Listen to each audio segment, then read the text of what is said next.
আসসালামু আলাইকুম, সবাইকে ওয়েলকাম করছি আমার আজকের একটা রেসিপি দেখার জন্য। আজকে হচ্ছে আমি লোট্টা মাছের একটা রেসিপি দেখাবো, ভীষণ মজার। একবার খেলে কিন্তু বারবার খেতে মন চাইবে।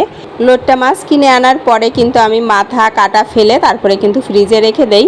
তো ওইভাবেই বের করে নিয়ে এখন কিন্তু টুকরা টুকরা করে নিয়েছি। আর এই যে পানি গরম দিয়েছিলাম চুলায়, পানি উতলানোর ঠিক আগ মুহূর্তে এই যে মাছটা দিয়ে দিয়েছি। চুলা কিন্তু এখন বন্ধ করে দিয়েছি। আমি কিন্তু ভিজিয়ে রাখবো না, জাস্ট 1 মিনিটের মতো একটু নেড়ে চেড়ে নিব, যাতে করে এর মধ্যে যদি কোনো বালি থাকে সেটা কিন্তু পড়ে যাবে।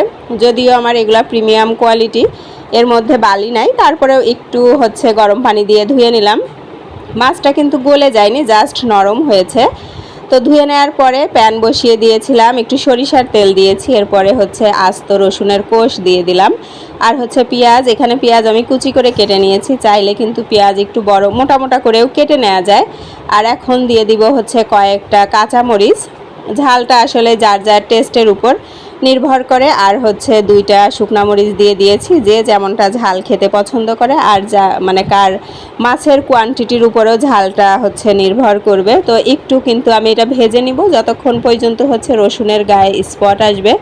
পেঁয়াজটাও একটু লালচে হবে, মানে অনেক ভাজা হবে না, জাস্ট এরকম হওয়ার পরে এখন হচ্ছে আমি মাছগুলো দিয়ে দিয়েছি। যেহেতু লোট্টা মাছ একটু মানে শক্ত, শুধু ভাজলেই আমার কাছে যেটা মনে হয়েছে যে হবে না, শুধু ভাজলে একটু হয়তো পানি দিতে হবে।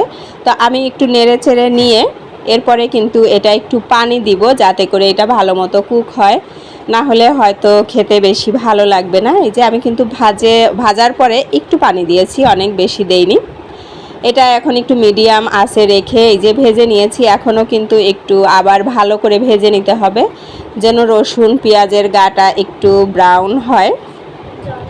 তো ভেজে নেওয়ার পরে এখন কিন্তু এই যে একটু ছেঁচা দিয়ে নিব।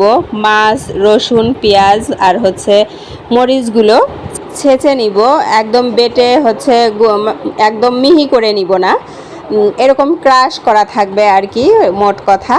তো আমি কিন্তু সবগুলোই করে নিচ্ছি, শুকনা মরিচটা আর হচ্ছে কাঁচা মরিচ, এগুলো খেতে কিন্তু ভীষণ মজা। এভাবে যদি লোট্টা শুটকি ভর্তা করা হয়, সাধারণত লোট্টা শুটকি আমরা ভুনা খেয়ে থাকি, এভাবে যদি ভর্তা করে একবার খান তাহলে দেখবেন বারবার খেতে মন চাইবে, মানে অনেক অনেক মজা লাগে এইটা খেতে। আমি সবগুলোই বেটে নিয়েছি, এখন কিন্তু আমি একটু লবণ দিয়ে দিচ্ছি আর দিব কাঁচা পেঁয়াজ। এটা না দিলেও হয়, যার যার পছন্দ। তো আমার কাছে মনে হলো যে পেঁয়াজ দিলে বেশি ভালো হবে, তো একটু পেঁয়াজগুলো দিয়ে পেঁয়াজটা একটু চটকিয়ে নিচ্ছি।